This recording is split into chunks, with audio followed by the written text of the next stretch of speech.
everyone, and welcome to today's webinar, What You Need to Know About the Kidney Care Choices Model. This webinar will help elucidate some of the key features of the recently released Kidney Care Choices Payment Model, one of the provisions of the administration's Advancing American Kidney Health Initiative. Participation in the Kidney Care Choices Model is voluntary, and applications are open until January 22nd, 2020. As announced, all attendees on this webinar are muted. You are welcome to submit questions throughout the webinar via the questions panel in your attendee control panel. The presentation slides for today's webinar are available in your control panel as well in the handout section. With those housekeeping items taken care of, I'm going to turn it over to Rachel Meyer to open the webinar. Thank you so much, Miriam, and good afternoon, everyone. I'm Rachel Meyer, the Director of Policy and Government Affairs here at ASN. A quick roadmap of what we're going to discuss during today's webinar. We want to provide just some brief background about the model and discuss who is eligible, both from a patient perspective and from a health professional and provider perspective. That will be followed by a much more detailed review of the payment structure, and we've gamed out some scenarios to help you start to think about and envision how these models may work for your practice. What I really hope you'll take away from today's call is the following. First, there is no downside to applying to participate in one of the tracks in the Kidney Care Choices model at this point in time. And in fact, you can actually apply for both a Kidney Care First and a Kidney Care Choices track and decide later if either one of those is right for you. So applying really preserves your option to decide later if you want to participate or not. I think the second key takeaway is you probably are on this conference call because you have some questions about how the models might work for your practice, or you think that there are elements of the model that you would change if you could. The good news here is that if you apply, the Center for Medicare and Medicaid Innovation can actually help you answer some of those questions and discuss how to make a model potentially work for you in your practice. So again, applying creates flexibility and options for you. And the third key takeaway is that it's important to remember that the Center for Medicare and Medicaid Innovation is still working on finalizing the mandatory ETC model. But I think it's likely that at least some percentage of nephrologists and dialysis organizations in the United States will be required to participate in that as a mandatory model. As currently proposed, there are some fairly big proverbial sticks in the mandatory model. I think the Kidney Care Choices presents a number of carrots, if you will, that might be useful in terms of practice flexibility as well as from a reimbursement perspective, particularly the 5% advanced alternative payment model bonus that comes with participating in these models for practices that may ultimately be enrolled in the ETC model. So that's something that's worth considering as you weigh participating in the voluntary model. And again, you can apply now and have the option to decide whether or not you actually want to do it in the future. So as I think everyone is aware, these voluntary models are part of fulfilling the executive order on advancing American kidney health that President Trump signed this July. Really, the take-home message here is that these models are not going away. They're now part of our national policy fabric. And although they may evolve and change over time, from a fundamental perspective, they're here to stay.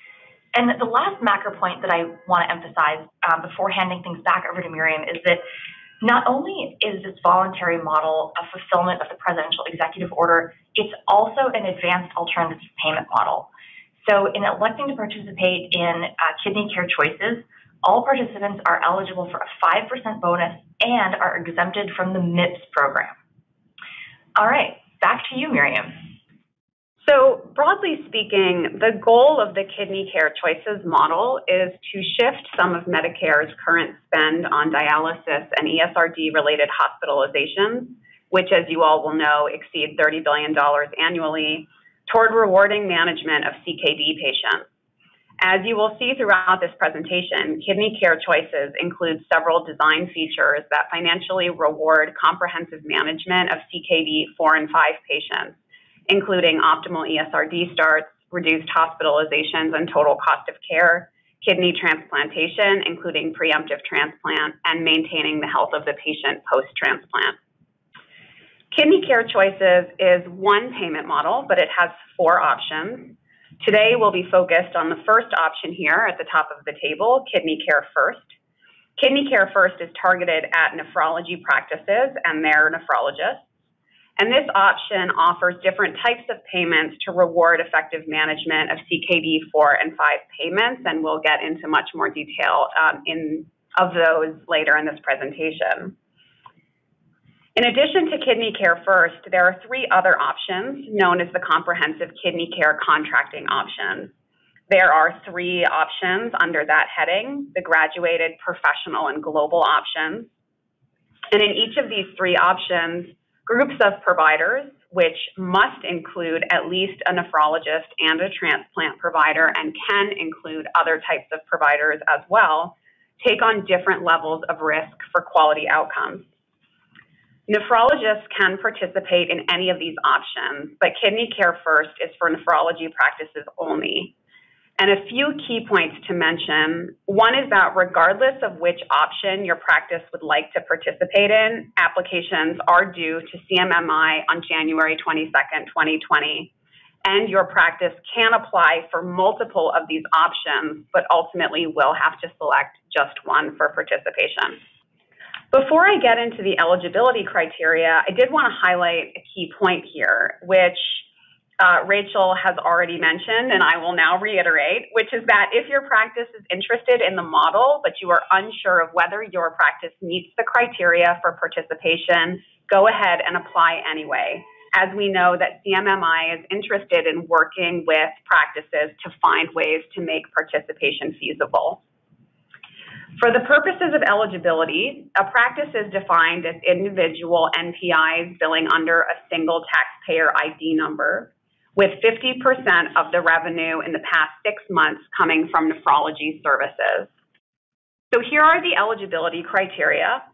In order for the practice to be eligible, 80% of the nephrologists in the practice must participate in the model. The practice must be receiving 50% of its Medicare payments for services furnished to beneficiaries with CKD, ESRD, or a functioning transplant. The practice must use 2015 edition certified EHR technology, support data exchange with other providers and health systems, and be connected to the regional health information exchange. The practice must be able to assume financial risk and demonstrate the ability to make repayments to the Medicare program. The practice must be located in a single market area, which is a geographic area containing no more than 4 core-based statistical areas. And there is some flexibility in this requirement for practices that are located in rural counties. And last, the practice must be providing services to a minimum of 500 late-stage CKD patients, so that's CKD 4 and 5 patients, and 200 ESRD patients, all of whom are covered by Medicare as the primary payer. A few concluding notes on this slide. First, practices can be in the Medicare Shared Savings Program and in the model. However, it is important to note that the Kidney Care Choices payments will count as expenditures for the ACO. And second, reiterating the point that practices can be in only one of the 4 model options. I'll now turn to beneficiary alignment. Patients are aligned through the nephrologist, and most of the alignment is prospective. What this means is that at the beginning of each performance year, the practice will receive a list of patients from CMMI that it will be accountable for in the coming year. These will be Medicare patients who have a diagnosis of CKD 4 and 5, whom the practice has seen for at least 2 E&M visits within the past 6 months, and diagnosed ESRD patients who have had 2 or more capitated payment visits within a 3-month period. Transplant patients are not prospectively assigned. Rather, a nephrologist would be accountable for CKD or ESRD patients who are already aligned to the nephrologist, who the nephrologist is then responsible for getting transplanted. In addition, if the practice sees new Medicare patients who meet the criteria for alignment, CMMI will incorporate them into the alignment list on a quarterly basis. One thing to mention is that there are additional requirements for the patients who can be aligned. They must be adults older than 18. They cannot have AKI. They must be enrolled in Medicare Parts A and B. They cannot be enrolled in Medicare Advantage, and they cannot have Medicare as a secondary payer. These requirements do have implications for the minimum size of the practice that I mentioned earlier of 500 CKD 4 and 5 patients and 200 ESRD patients. Those numbers must include patients that meet all of these criteria. Finally, at the end of each performance year, CMMI will do a reconciliation process to incorporate claims that are submitted towards the end of each year to allow time for those claims to be processed and included in the practice's performance for the year. Finally, patients can be de-aligned from the practice, for example, if they are receiving the majority of their E&M visits from a nephrologist who is not in the model. With that, I'm going to turn it over to Dr. Lin to speak on our next topic for today, which is KCF, finance, and payment. Yeah, thanks so much, Miriam, and welcome everybody. I'm going to go ahead and walk through each of the payments and the components of the KCF model. And one of the things that you will notice, like everything else, Medicare, there's a bunch of acronyms that are pretty confusing. I will try to redefine the acronyms every time we see it to try to, make this a little bit more transparent. There are 4 major payments that are part of the KCF. The first 2 that you see on the screen, the CKD quarterly capitated payment and the adjusted monthly capitation payment for dialysis, are capitated payments for CKD and ESRD respectively. And those are guaranteed payments that every practice in the KCF will see. And then the second 2 payments are payment adjusters that either increase or decrease the total payments. In the case of the kidney transplant bonus, that's only an upward adjustment. And the KCF performance-based adjustment is both upward and downward adjustment based on performance. So I'm going to walk through the first of these right now, the CKD quarterly capitated payment. And this payment was intended to increase parity between ESRD, which is paid for on a monthly basis, and CKD, which is paid for via fee-for-service. The payment combines outpatient evaluation and management services into a single payment that's paid every single quarter. And the purpose is to give providers a consistent payment stream that allows providers flexibility to decide how often they need to see their patients.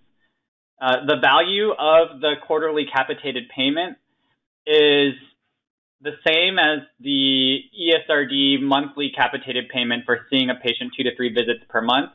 And this is provided quarterly, so 4 times a year. And it comes out on the national level to $971 annually. Of course, CMS has geographic adjusters for this, and so you'll have to decide or figure out for your own practice based on where you're located how much that quarterly capitated payment is actually going to be worth for your practice. Over here on the right, we're showing the services that are included in this capitated payment, and these are all the evaluation and management codes that are bundled into this payment.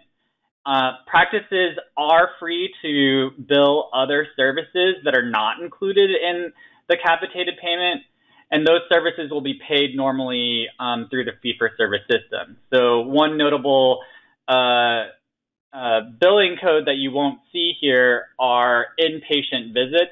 Those will be billed normally through the Medicare fee-for-service system, and they're not included in the capitated payment. To give you a sense of how much the quarterly capitated payment is worth, we wanted to run through a number of different scenarios and then compare them to what status quo CKD care would look like. And what you'll quickly notice is that a lot of the differences are going to be based on how often you're seeing your CKD 4 and 5 patients. And what we wanted to do is we wanted to give you a sense of what the revenue stream is going to be from the new model, which is a quarterly capitated payment, and what you would normally see under the regular fee-for-service system. So here in this table, what we're always going to show is that on the left side, the KCF, or the Kidney Care First model, that's what the revenue stream is going to look like for the new model. And then on the right side is what we would see in the comparison under the status quo. the other two adjustments that you're going to see when we walk through each of these tables is we're going to assume that you're an excellent MIPS performer and that you're receiving the maximum MIPS bonus for being one of the best MIPS performers, and so that would be a 10% bonus. And that's to just give a conservative estimate of what the KCF revenue stream is going to look like. And the other part that we're going to include is the advanced APM bonus, which is a 5% lump sum bonus on all Part B claims. So here under scenario 1, what we are seeing is an assumption that you're seeing CKD 4 and 5 patients 3 times per year. And on the left side, you can see under the KCF, because it's a capitated payment, it's going to be a fixed payment of 4 payments of $242, and that comes out to about $971 for the year. There's no MIPS bonus under the KCF because it's an advanced APM, but with a 5% lump sum bonus, that comes out to $1,020 per patient per year. Now, if you're billing under the status quo under a fee-for-service system, you can be either billing level 4s or level 5s, and we show a breakdown of what that revenue stream would look like depending on what that would look like. Under the level 4 billing, what you can see is the total would be $363, and that includes the 10% MIPS bonus.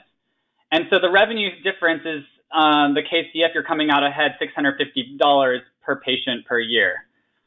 And you still see a pretty large difference between the KCF and status quo level 5 billing. What we show there is that's $532, which would be the difference. So that's if you're seeing, if most of your patients are CKD 4 and 5, and you're only seeing them 3 times a year, you're really coming out ahead if you are participating in the KCF. So here, we're just kind of showing the same table, but if you have a slightly sicker patient panel, and let's say you're seeing, and if you're seeing CKD patients 4 times per year, again, on the left side, you see the KCF revenue stream, and that's $1,020. And again, that's the same fixed amount of money because this is a capitated payment. But now you can see the differences between the KCF and what we would be billing in the status quo are slightly smaller. But you're still coming out ahead in the KCF. If we're doing level 4 billing only, it'd be $535, and level 5 billing would be $370 per patient per year. So this is again, a slightly sicker patient population. Now let's say we're seeing most of our patients 6 times per year. And again, the moral of the story is that under the KCF, if you're billing under level 4, you're still coming out about $290 per patient per year ahead. And then at level 5 billing, it's kind of roughly equal. You're talking about $45 per patient per year ahead. And so what this should be making clear is that the KCF is financially worthwhile depending on the practice's patient case mix. If you're seeing your patients very frequently now, the revenue stream might not be quite as advantageous, and we're switching to the KCF. But I think one of the other take-home points here is that not everyone is a top MIPS performer. And so what we're doing here is we're showing what happens if you are getting the 10% MIPS bonus. But if you're not a top MIPS performer, switching to the KCF will yield even more advantages. The thing to keep in mind is that even for top MIPS performers, switching to KCF might be financially worthwhile. So that was for CKD, and now we're going to switch over to the ESRD portion, and they're calling this the adjusted monthly capitation payment for dialysis, and what this is basically just a single payment for ESRD, and so rather than having this tiered payment that we normally see in the fee-for-service side for Medicare, under this model, everything is collapsed into a single payment. And what we'll walk through similar scenarios, but while the numbers are substantially more favorable for CKD, they are less so for ESRD. And this goes along our understanding of what CMS wants providers to focus on in this model, which is to improve CKD care. The adjusted monthly capitated payment rate is the equivalent of seeing patients 2 to 3 times per month, or for seeing home dialysis patients. We're only showing the rate for adults, but this adjusted rate is adjusted for age, just like the regular monthly capitated payment rate. And while the revenue per patient is less than what you would earn seeing patients 4 times a month, you get the flexibility of seeing patients less frequently.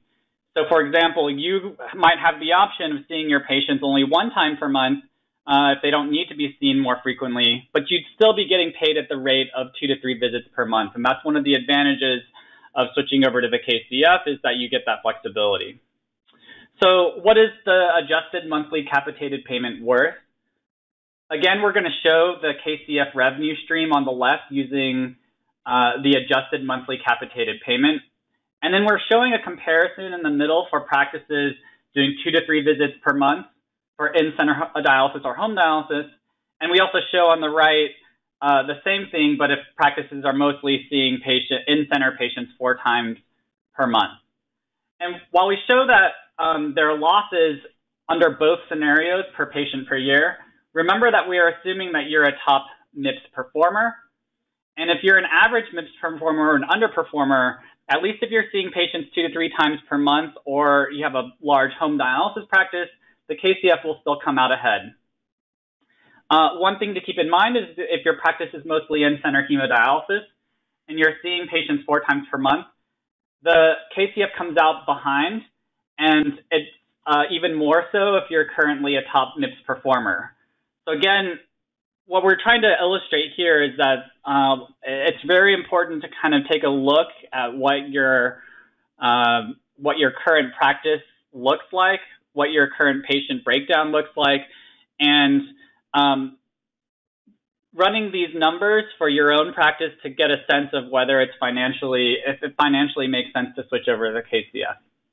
So just a couple of logistics. So here over on the left side, just as a reminder, this is the quarterly capitated payment. This is the payment for chronic kidney disease. So practices will continue to receive fee-for-service payments for codes that are not included in the capitation, and that includes procedures as well as inpatient visits. CMS still wants practices to submit claims for codes that are capitated, and that's for data collection purposes. So even if you're not going to be receiving any payment for those services, CMS still is requiring that you submit those claims. The quarterly capitated payment is adjusted quarterly for services delivered outside the practice. And patient cost sharing will be set at the fee-for-service rate for the codes in the quarterly capitated payment and not at the value of the capitated payment. On the right side, we'll just review again the adjusted monthly capitated payment. And again, this is the ESRD part of the model. And practices will still continue to bill as they have been, but they will just receive that single payment in lieu of the tiered payment. They will be adjusted based on the age, and patient cost sharing will remain unchanged. So that was the fixed portion of the payment. Now we're going to be talking about the payment adjustments. And the first one is kind of the more complicated one, which is the performance-based adjustment. And this is an adjustment that can increase practice revenue by up to 30% or decrease it by 20%.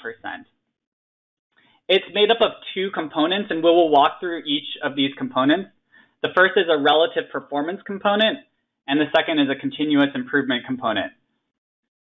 The way CMS is going to adjust provider payments is that they're going to evaluate providers and then place them into one of 8 performance levels based on quality and utilization measures. And the performance is going to be continuously updated every 6 months to give providers kind of a quicker turnaround on how they can, make improvements to their performance. So these are the quality measures that are currently in the model.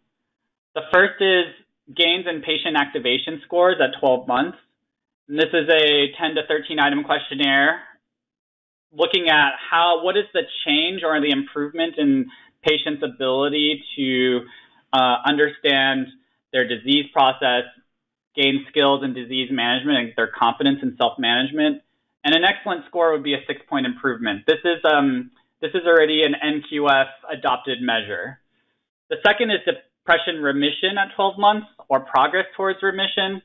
And this measure focuses on patients with depression or dysthymia with an initial PHQ-9 score of greater than 9 who are able to achieve remission within 12 months. And the third quality measure is controlling high blood pressure, which is the percentage of CKD patients with a diagnosis of hypertension in which both the systolic and diastolic blood pressure is controlled. It's important to note that this controlling high blood pressure measure is focusing on CKD patients and not ESRD patients, and ESRD patients within the model are going to be excluded from that. The utilization measures, the first is optimal ESRD starts. CMS is really trying to focus on the transition period between CKD and ESRD.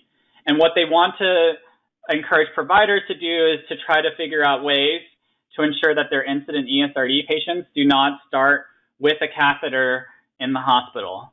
And so this measure is going to be focusing on the patients who receive a preemptive transplant, who initiate home dialysis, or initiate in-center dialysis with a fistula or a graft. The second is a hospitalization cost measure, and this is a risk-adjusted measure that is based on the already implemented standardized hospitalization ratio. And the idea behind this measure is to take each provider's patient panel, calculate an expected number of discharges and an expected cost, and then compare that to what CMS actually observes. And then based on that observed to expected ratio, CMS will then assign a score that indicates whether the provider is cheaper than expected or more expensive than expected with regard to hospitalization. And then the final measure that CMS has indicated is the total per capita cost measure. Some of you might be familiar with this measure. This is a cost measure in MIPS that's focused on primary care. One of the things that CMS is interested in doing is modifying this measure for nephrology-specific care. So the details for the total per capita cost measure are not out yet, but CMS has said that they're developing a measure that will measure how a nephrology practice is doing in terms of controlling the entirety of Medicare costs. One of the things that CMS is trying to do here is they're trying to encourage more care coordination between the nephrology practice and other providers.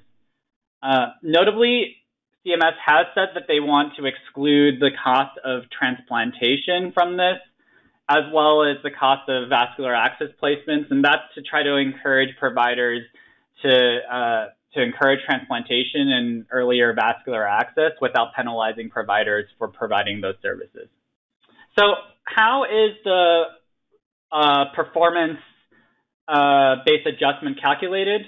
Here we're going to focus on the relative performance component. So here we can see that the performance-based adjustment has two parts, the relative performance component and a continuous improvement component.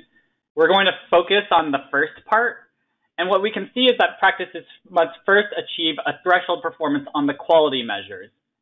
So there are two possibilities. The first possibility is here on the right. If a practice does not meet the quality threshold, they're automatically placed in performance level 8, and that's the bottom performance tier. So CMS wants to make sure that every practice is not skimping on the quality of care, and that all the practices should focus on that before they focus on the utilization part. So any practice that is able to achieve the quality threshold gets a relative performance based on the utilization measures. And there are two categories here. On the left side, if you're in the top 50% of the KCF practices, those providers will be placed in performance levels 1 through 5. One thing to note is that if you're in the top 50% of all practices participating in the KCF and you're able to meet the threshold for quality measures, you're automatically going to get a positive payment adjustment. That's what we see here with performance levels 1 through 5. And that adjustment is going to range from 2 to 20%. On the other hand, if you're in the bottom 50% of KCF practices, you still can come out ahead. And specifically, the performance level is then determined based on a comparison to all nephrology practices nationwide. And if you're in the top 50% of nationwide nephrology practices, there's no negative adjustment. So even if you're in the bottom 50% of the participants in the voluntary model, if you're better than the top 50% of nationwide, all nephrology practices, you still come out ahead. So for those of y'all who've looked at the application, you might have seen this complicated table, and hopefully this table makes a little bit more sense now that we've gone through that flow diagram. It basically shows the exact same breakdown. So what you can see here in the top half of this table, that's the top 50% of KCF practices. And you can see that those top 50% of performers will always get a positive payment adjustment from 2% to 20%. Now, if you're in the bottom 50% of the performers, if you're still in the top 50% of nephrology practices nationally, you'll end up with no payment adjustment. And then if you're in the bottom 50% of KCF practices and the bottom, in your bottom 50%, you're either going to have a negative 6% adjustment, or you could have as much as a negative 20% adjustment if you're in the bottom 25th percentile of nephrology practices. Again, something to emphasize here is that if you're doing really well on the utilization measures, but you fail the quality gateway, it doesn't matter. You're still going to end up in group 8, and you're going to end up with a negative 20% payment adjustment. But the key point to take away here is that theoretically all practices can fall into levels 1 through 6. If every KCF practice passes the quality gateway and is able to outperform the other nephrology practices nationwide, then everybody in the KCF would be able to get either no payment adjustment or positive payment adjustment. The other thing to keep in mind is that you can still be in group 7 and come out ahead or even due to the 5% advanced APM bonus, and based on how you're performing on the MIPS scoring now. And so that's something to keep in mind, is that even if you're kind of coming out of group 7, you can still come out ahead. So now we're going to focus on the second part of the performance-based adjustment, and they're calling this the continuous improvement component. This is a further positive adjustment, and there's no negative risk involved here. So this is all upside for participants. Again, practices must first achieve a threshold performance on quality measures to be eligible for the continuous improvement component. So again, if you're failing on the quality measures, then you will automatically be put in level 8 for the relative performance component. And for this improvement component, you'll just get a 0. If, on the other hand, you're able to achieve the quality measures, then CMS will determine whether the practice improved relative to the previous 6-month period on the utilization measures. And practices that qualify will get a 4 to 10% increase in their payments with no negative adjustments. So this is just a table showing what % improvement CMS is looking for and what that % adjustment will correlate to. And what you can see here is that even if you're a level 8 performer from the performance-based adjustment, you can still get a continuous improvement component as long as you're achieving the quality threshold. So even if you're not doing well on the utilization measures, it's very important that you're able to hit the quality benchmarks. And this is just a summary of how the performance-based adjustment will be calculated when you combine these two components, the relative performance component and the continuous improvement component. On the left side, this is the combination of the two. So what you can see is that there's a difference between level 1, where a practice could get as much as a 30% increased payment. And then at level 8, if you do not clear the quality gateway, you'll just be stuck at the negative 20% adjustment. But if you clear the quality gateway, but you show you're not performing well relative to other practices, but you're able to improve substantially, you're still able to get a negative. You're still able to offset that negative payment adjustment to negative 10% as opposed to negative 20%. Obviously, you can't improve in the first performance year, and so what we show here on the right is kind of those baseline adjustments using the relative performance metric only. Either the provider doesn't qualify for the continuous improvement metric, or for the first performance year, you're going to have the baseline measures. This is just a timetable for how the performance-based adjustment is going to work. And this is slightly different from the MIPS measures and other value-based purchasing programs in CMS, where everything is done kind of on a yearly basis and they're 2-year cycles. Here you can see that the turnaround is a lot quicker, and this is so CMS can calculate your performance much more quickly and give you feedback every 6 months. And so what you can see is that there's this staggered approach where every 6 months there's a measurement period, there's a calculation period, and then there's a payment adjustment period. And this is to allow providers to respond much more quickly to feedback. So we wanted to put this all together. And again, this is just building off of those scenarios from before where we were looking at the fixed revenue stream. Now we want to give some scenarios for what those revenue streams might look like based on performance. So this is scenario number 1 where we're seeing CKD patients 4 times per year. We've grayed out the box at the top because we've already kind of gone over that, but just to recap, the relative to a level 4 E&M code practice, the KCF would be coming out ahead $485 per patient per year, and relative to level 5 would be $650. It's $500 and $400 is the difference. And what we see here is that if you look at the payment adjustments based on a level 1 performer versus a level 8 performer, relative to a level 4 E&M practice, a level 1 performer comes out substantially ahead. It's $820 per patient per year. But even if you're a level 8 performer, you're still going to be coming out ahead at $330 per patient per year. And this would be even true for a provider that's seeing mostly or billing mostly level 5 E&M codes. Again, even a level 8 performer is still going to be coming out ahead on those patients. Here with the slightly sicker population, if you're seeing CKD patients 6 times per year, again, it's more of the same, although if you're a level 8 performer, then if you're billing level 5 E&M claims, you're going to be coming out behind in this scenario. Again, this is kind of an unlikely scenario given the fact that we're assuming that you're a top MIPS performer. And I think it would be highly unlikely that a top MIPS performer would end up at a level 8 performance benchmark on the KCF side. But it's something to keep in mind that there is a potential for losing money in this scenario, particularly with a sicker patient population. And here we're looking at how the performance-based adjustment impacts value of ESRD payments. And what you can see here is that if you're a level 1 performer, you come out ahead even if you're seeing mostly in-center patients 4 times a month per patient per year. Your revenue stream would be $160 more. If you're a level 8 performer, you're going to be coming out substantially behind.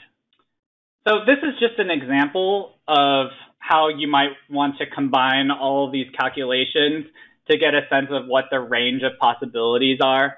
And again, I would encourage all of y'all, as you're considering whether you want to participate, is to look at your own practice patterns, your own billing patterns, to get a sense of what the range of possibilities are in terms of revenue from the CKD side as well as the ESRD side, and what these payment adjustments might mean for you. So here what we're doing is we're assuming a 6-month measurement period. We're assuming that there are 500 aligned CKD patients and 200 aligned ESRD patients. We're assuming an average complexity for the CKD population, so 4 visits per year on average, and that all the billed visits are level 5 visits. We're also assuming that all the ESRD patients seen are being seen 4 times per month, and that this is an entirely in-center hemodialysis practice. We're also assuming that prior to KCF participation, that you're a top performer in MIPS, so a positive 10% adjustment on Part B claims. And then we're assuming that a 5% advanced APM bonus on all Part B claims. And what we can see here is on the top line, we're giving a sense of what the CKD and the ESRD revenue would be in the status quo, and it comes out to $544,000 over the 6-month period. For a level 1, so a top 10% KCF performer with a positive 30% adjustment, you can see that provider, this practice would come out substantially ahead, $185,000 for that 6 months. For a level 5 performer, so this would be practice that's still in the top 50% of all KCF practices. There's a positive 6% upward adjustment. And again, you see that this practice is still coming out ahead, although not as much, with a positive $50,000 increase in revenue stream. And then for a level A performer that's not doing well, so less than 50% of all KCF practices and doing worse than 75% of all nephrology practices nationwide, this practice would be losing money relative to status quo, which would be a loss of $95,000. So that is the more complicated part, the performance-based adjustment. We're going to now switch gears to the kidney transplant bonus, which is the last part of this model. And this is all upside payment for the practice. Basically, CMS wants to reward providers for transplanting their patients, both early and also when they have ESRD. And what you'll notice here is that this is a graduated payment that encourages the that encourages the KCF practice to be involved in the transplant care and to be involved over a longer period of time. What we can see here is that after 1 year of a functioning transplant, the practice will receive $2,500. If the transplant functions for 2 years, they will receive an additional $5,000. And if it functions for 3 years, the practice will receive an additional $7,500. So there's a total of $15,000 per patient aligned to the practice who receives a kidney transplant. That's all bonus for the practice. So kind of to put this all together, and these are the considerations for everybody who's thinking about participating in the KCF. First of all, the first thing you want to consider is whether right now in the status quo you're participating in the MIPS, and if so, what the performance level is in the MIPS, and whether that reporting is something that you would want to get out of, and instead would want to opt for an advanced alternative payment model. The second thing that you want to think about is the size of your practice and what the level of variation you think you can have. It's true that larger practices are going to have more stability in their quality measures as well as their utilization measures. And so that's going to determine, whether the amount of risk is palatable. The third thing is the percentage of patients with Medicare as the primary payer. And of course, this kind of gets at whether you would even qualify and meet the minimum thresholds for participation in the KCF. And the next is the complexity of the CKD and ESRD population. So again, what we wanted to run through with the scenarios were just examples of how different numbers of visits per month would dictate the differences in the revenue stream. And so one of the things that you want to kind of look at is whether those fixed revenue streams are going to be favorable for your practice if you switched over to the KCF. And then also whether you think you can perform from a hospitalizations and overall cost of care. And remember that these are risk-adjusted measures. And so some of it also depends on whether you think relative to the country and to your peers, whether you're able to kind of bend the curve in terms of preventable hospitalizations or unnecessary care. There's going to be a big component that's emphasizing coordination of care. And then finally, whether the patient has access to transplant services and your ability to help coordinate transplant services for those patients. So at this point, I'm going to hand this back over to David White. Hi, this is David White. As CMMI was developing this model, they wanted to think of some things that could both increase the coordination of care and also get a chance to test some of the ideas that have been discussed in the kidney community for quite some time. So they created something called benefit enhancements. And these benefit enhancements are not complete. There are a few more that they are considering. But for the moment, these are the ones that are on the table as you think about applying. And as we've said all along, there's going to be some maturation of the policy in 2020, as 2020 is going to be a non-penalty year. So the first one that they decided to include in benefit enhancements is the kidney disease education benefit that many of us have talked about for quite some time. So as most everyone on this call knows, that benefit is only available currently for CKD stage 4 patients. What they would like to do in this model is they would like for that to be approved for CKD5 and also for any patients with ESRD in the first 6 months of ESRD. So therefore, if they have somewhat crashed into ESRD and haven't had a chance to be really educated, to really kind of go back and look at the options with them. It also allows any qualified clinician in Medicare working with the practice to be able to provide this educational benefit. It also allows clinicians to cover topics other than just delaying dialysis, as that is required in the current benefit. It's not something that would necessarily make sense if you were already in ESRD. So it also waives the requirement for the outcome assessment that's going to be conducted. So also what you need to remember on this is that if you are not in KCF and you were to bill for CKD5, the kidney disease education benefit, of course it would not be paid. In this case, it would be paid. So that does have a financial impact to you as well. Also, telehealth. As we all know, nephrology has been fortunate enough to be kind of at the lead of telehealth in various Medicare regulations. Currently, Medicare requires that telehealth be done in an interactive telehealth system so that you have real-time communication between patients and their physicians. However, in this benefit enhancement, what they would do is they would also allow you to use asynchronous storage and forward technologies. Those technologies in which you're being sent a test result or you're being sent another set of medical records and you need to get to review those, and you don't really get to bill for them because it's not it's not going to be live time with the patient. That is allowable in this situation. So that's another benefit enhancement. And so those services also will be used for all beneficiaries who are aligned to you in the KCF.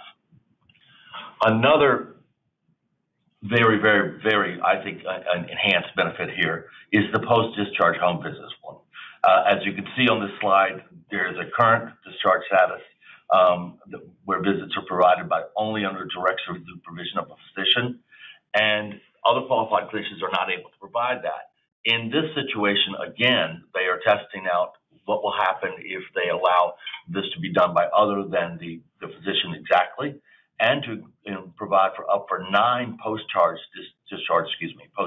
visits within 90 days. If we're talking about rehospitalization rates, this could have a dramatic impact, and that could certainly affect your total cost of care, and in a very positive way. So these things, I think, are very significant enhancements. There are additional enhancements under consideration, as I said. There's going to be one that they are looking at. Like I said, this is still under review, a home health benefit enhancement, which gives you some more flexibility about what you're going to do with providing care in the home. Also to allow nurse practitioners to be the ones to deliver that home health care. And also that you be able to continue to elect the care that you want and also take the choice of a Medicare hospice benefit, which is something you've not been able to do up until now. And this is the first time that they're experimenting with allowing that to happen. So I think that's another one to keep an eye out for and think about when you're considering your practice. The logistics slide here is pretty much what you would expect from MIPS and from any of your other participation in various Medicare programs. You're going to have to, they're making it very clear that anything you're currently going to have to comply with, you're going to have to comply with there as well in terms of the issues around data, patient complaints, audits, inappropriate care. You're going to have to stick to the interoperability and patient access proposed rules. What they're doing here, as you know, there are 2 proposed rules that have not been finalized now around interoperability, and those are something that they are basically putting this model together in such a way as however those get resolved between CMS and also the OIG rule, that whatever gets decided, that will be covered in this model as well. Okay, and that does go down there, including the full EHR that must be made available to patients within 24 hours. That is something I know many people on this call have made comments to the government about, and we will have to see where they come out with that on the final rule. CMMI wants to take advantage of this model as it does with the ETC. It has a similar component in the mandatory ETC model, and that is to create a learning strategy. And all the participants in the model are expected to participate in that, and that will have various aspects from teleconferences to webinars and to other types of materials that will be shared between the practices and between the practice and CMS. So it's just an understanding that you're coming into this realizing you are in a program that they are trying to learn from and they are trying to share best practices information with. When you look at the application process, and again, as we've said all the way through this, if you are considering this, there's no penalty to applying. You may apply, and at some later date, as you are working on the final negotiations and the agreement between you and CMMI, you're allowed to discontinue that process without any penalty. This is a web-based portal here. They want some very basic information around your practice and why your practice wants to be involved, and how it's going to engage and bring about coordinated care between CKD, ESRD, and provide all the benefits to your patients that you think you need to. So that's an important piece of this, to just understand what it is getting into it, but there is no financial obligation to doing it other than the work there. As we said, 2020 would be an implementation year, which means you have no financial accountability during 2020. That is also what allows you to be able to make this step forward, apply, and then later in the year make a decision as to whether you're going to go forward or not. Seeing if the various provisions that they are considering come through, and if you think everything is working out in your agreement, then you can stay in the program. If not, you can go ahead and leave the program. This is designed to be a period of startup and allowing you to really get aligned with all the things that you think you need to do during that period to be better able to handle your patients under the KCF. Just remember these things and think about them. If you are going to participate in the Kidney Care Choices model, regardless of whether it's KCF or the contracting entities, that does not exclude you from possibility being tapped to be in the ESRD treatment choices mandatory model. So you're not protected from that by joining this. You should know that is still going to happen, and that you may want to consider applying for this, just to make sure that if you are, selected, that you have this program to fall back to, which can make a big difference. And like we said before, there are a lot more sticks in ETC and a lot more carrots in the KC choices. If you do decide that you're going to back out, if you're going to withdraw, you have a 30-day effective date that must be submitted by February 28th of the performance year, and then you would revert to fee-for-service. Now, that won't apply necessarily for 2020 because you get to make that choice during 2020. But so should you have signed and go forward, you would have to do that in 2021 by February 28th, okay? CMMI has indicated that it is likely to open a second application period in 2021 or 2022, and, it could always possibly be earlier than that, but we really encourage you to go ahead and consider applying at this point. Okay, so the question is this. There's been some concern that the provisions of this require that 50% of your income come from Medicare and nephrology services. Now, realizing that many nephrology practices are in multi-specialty groups, particularly large academic institutions, there's no way that the nephrology income is going to represent anywhere near a very small percentage of what the overall institution's tax return would show. So therefore, there are many different organizations and practices that could participate that would automatically not be able to participate due to the fact that this tax revenue issue has been put forth. That has been discussed between all of us in the kidney community at ASN and at NKF with CMMI. They realize that there is a difficulty there. We are expecting, hopefully soon, some clarification on how that is going to be dealt with. So we would want you to go ahead and apply anyway, because since we have brought that issue forward, they have been very sympathetic to figuring out how to address it. I hope that answered the question appropriately. So I'd now like to turn to the question, do I still have to report MIPS if I participate in the Kidney Care First model? The answer is no. You will not need to participate in any form of MIPS reporting whatsoever if you participate in one of the Kidney Care Choices model, particularly Kidney Care First. I'm going to address the question about the leakage rate. So for those of you who are not familiar with this feature of Kidney Care Choices, the quarterly capitated payment is going to be adjusted for something called a leakage rate. And these are services that a beneficiary receives from a practice that is not the KCF practice. And what CMMI has proposed to do is to divide the number of primary care services that a beneficiary receives from the KCF practice by the primary care services that a beneficiary receives from any practice over the same amount of time. And one of the questions that we've received is whether there's any clarity from CMMI about what defines a primary care service. And unfortunately, the answer is that that has not been made clear in the request for applications, but it is something that we are seeking clarification on. So if we are able to get CMMI to clarify that, we can certainly communicate that out. So we also received a question, what happens to the hospitalization cost assessment if all patients are admitted to a hospitalist and not to a nephrologist when they go into the hospital? And the answer to that question is, it doesn't really matter which provider type sees the patient when they're in the hospital, whether it's a hospitalist or a nephrologist or an emergency room physician or really any other type of health professional. It only matters for purposes of your reimbursement in this model what the cost was. But it's important to remember that hospitalization costs will be risk adjusted in the context of figuring out your particular payment. So I hope that answers the question. This is Eugene, just to clarify that also. This is modeled after the standardized hospitalization ratio that is applied in the ESRD QIP.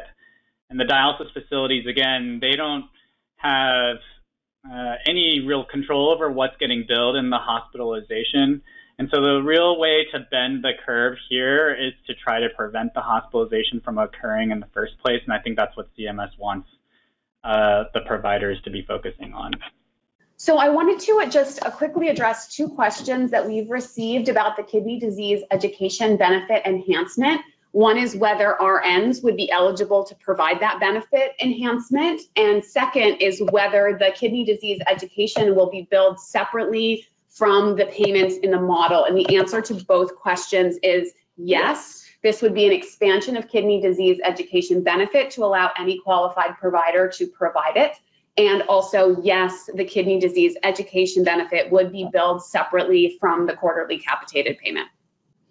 So we wanted to just quickly address a question about whether there are going to be other opportunities to apply for the Kidney Care Choices model. As David mentioned, yes, there will likely be another opportunity to apply to the model. So CMMI is likely to open a second application period in 2020 for participation beginning in 2021, or in 2021 for participation beginning in 2022.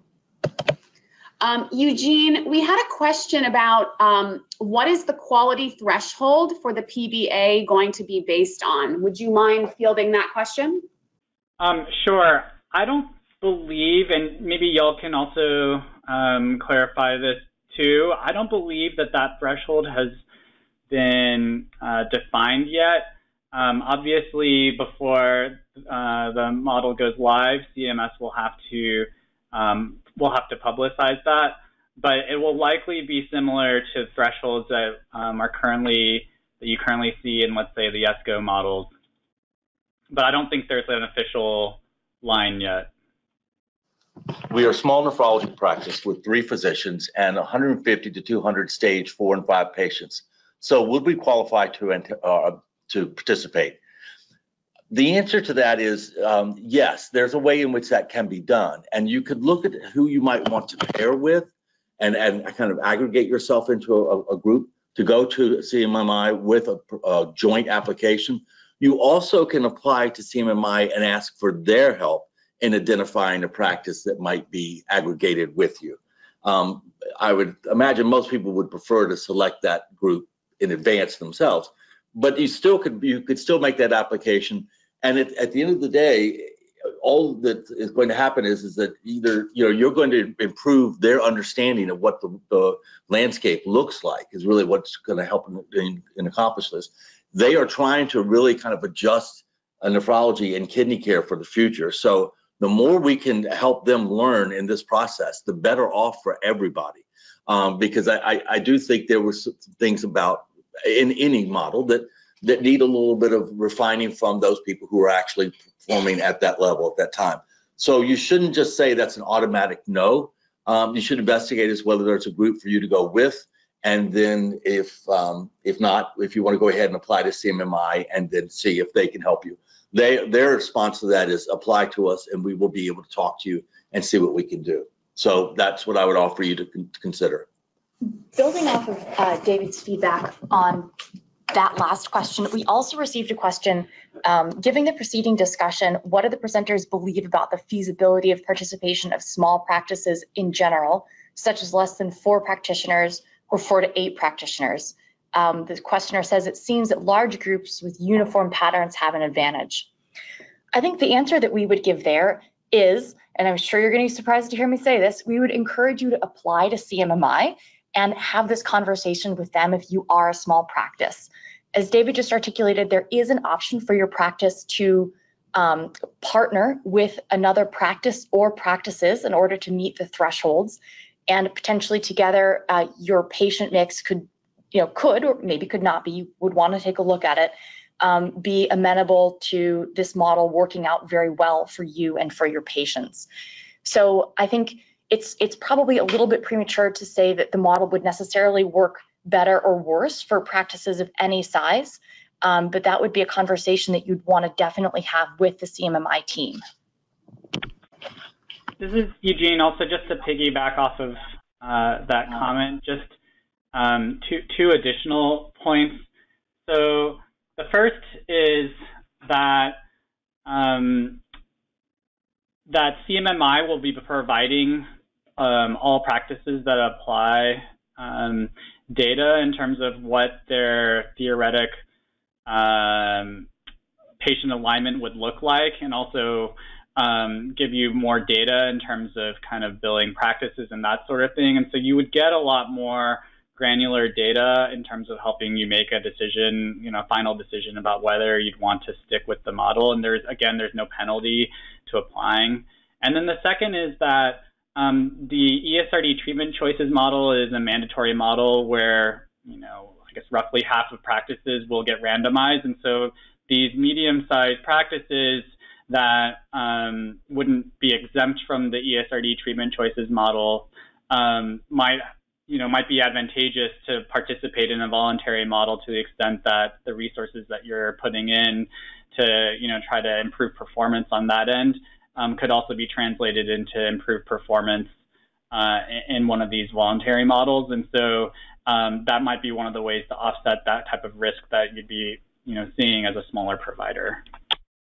Okay, there's also been a question about whether there may be a table or a calculator that could be provided for practices to use in consideration of whether they should apply for the KCF. We are actually working on one, and we hope to have it ready very soon. And it's going to be general, and it's going to have some principles to it, but it's not going to be ready just right away, but it's going to be very soon, we hope. So I'm sorry if that seems a little vague, but we are working on one. We hope to have it ready soon. And I'm hoping that we will be able to capture everyone's email here and just send it out to everyone. We would be sending that out to the membership anyway, but just for those of you who are very interested. And you can always continue to get in contact with us at ASM Policy or NKF Policy as well. Okay, I wanted to quickly address some questions that we've gotten about the regions that you need to be in order to be eligible to participate. As I mentioned, a region is determined by being 4 or fewer core-based statistical areas. So if you have questions about how you would partner with other organizations and whether or not they're in the core-based statistical area requirement, you can actually find those data online at census.gov and look up kind of where you are versus other members of the practice. So that information is available online. One more question that we've received about Medicare Advantage. In order for your beneficiaries to be aligned in the model, they have to have traditional Medicare. It cannot be Medicare Advantage, and they must have Medicare as a primary payer. So patients who have Medicare as a secondary payer would not be eligible for alignment. Okay, someone has written in, will there be support locally such as the QPP does? When they created the quality payment program, they did provide some local resources, more on-the-ground type resources that were designed to make the program more accessible for individuals. That was also, and because that was a program that was going to be going out across all of pretty much medicine, they made that decision very early on. We don't know yet exactly whether there'll be something of that nature. However, I would say that the way CMMI would probably answer this is that they are going to be your local resource help. They're the ones who are going to work with you to make sure that you have what you need, to find out what you need and see how we might prepare what you need in order to succeed. This is because that was a rule that was issued for coverage across the United States. This is this is a voluntary model. You get to come in and join it, but you also are joining a model that has been designed by CMMI that is under that authority of theirs to test new models. So therefore, it's different, but you actually have access to even more staff because the staff that you're going to have access are the people who actually the people who designed the model, which is not something you necessarily got in the QPP. So you will have that support, but it will be coming to you in a different way, and it will probably be more one that involves you talking to them and you having interaction and being iterative. So I can address the question here about asynchronous telehealth opportunities and how Medicare is envisioning the use of this technology. And I'll start and just say something and then let everybody else chime in with their answers. But as we mentioned during the presentation, in this benefit enhancement, this really allows for patients and physicians to interact outside of a real-time interaction. So this benefit, like many of the features of Kidney Care Choices, is really intended to provide flexibility for physicians to work with patients to really understand what works best to serve CKD and ESRD patients. So with this asynchronous telehealth opportunity, this might mean that, for example, a patient could take a picture of an infection site and upload it and have the clinician evaluate that whenever in the doctor's schedule makes sense for them. That could also mean the patient would upload their labs and the physician could look at those labs at a time that works best for their schedule. So those are just a few preliminary thoughts, but the purpose of the benefit is really to allow some greater flexibility around telehealth. Eugene, we have a question here about whether the standardized hospitalization ratio quality measure is measured against a national or regional baseline. The person who's asked this question notes that these can vary across country and urban rural areas. Do you have any thoughts about that? Could you share them? Yeah, so again, unfortunately, we don't have specific details for how the measure is going to, translate from the ESRD equipped side to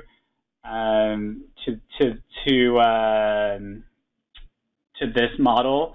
I would imagine that they would be risk adjusting for geographic variation, particularly since hospitalization costs are already benchmarked to wage indices that vary across geographic regions. So that's something that I would expect to see. Whether, what the benchmark is going to be, I think is still up in the air. It's possible that CMMI will benchmark the measure relative to other KCF practices, or they may calculate an identical benchmark to, all nephrology practices in the fee-for-service side. It's not clear to me based on the literature they provided which they're going to do yet. But I do think that there is going to be some kind of geographic adjustment that'll take into account both patient case mix and severity of patient case mix, as well as geographic practice patterns. So we're going to just address one final question here that we've received about in-state or out-of-state partnering. And we don't have the answer to that question right now, but we will be able to follow up with our best answer. And with that, we are going to end the webinar. We have other questions here, but unfortunately we are out of time. But thank you all for joining. We hope that this information will help inform your decisions about whether or not Kidney Care Choices is right for your practice. And of course, please feel free to email any of us or to be in touch if we can help answer any further questions. And picking up on further questions, we definitely encourage you to email both the National Kidney Foundation with those questions as well as ASN. And NKF can be reached at? My email is miriam.godwin@kidney.org. And you can reach us at ASN at policy@asn-online.org. And just to note, the webinar and the slides will also be available on the ASN website, and we'll contact each of the registrants at the email address that you gave us when you signed up for this webinar. So thank you. And that concludes this afternoon's webinar.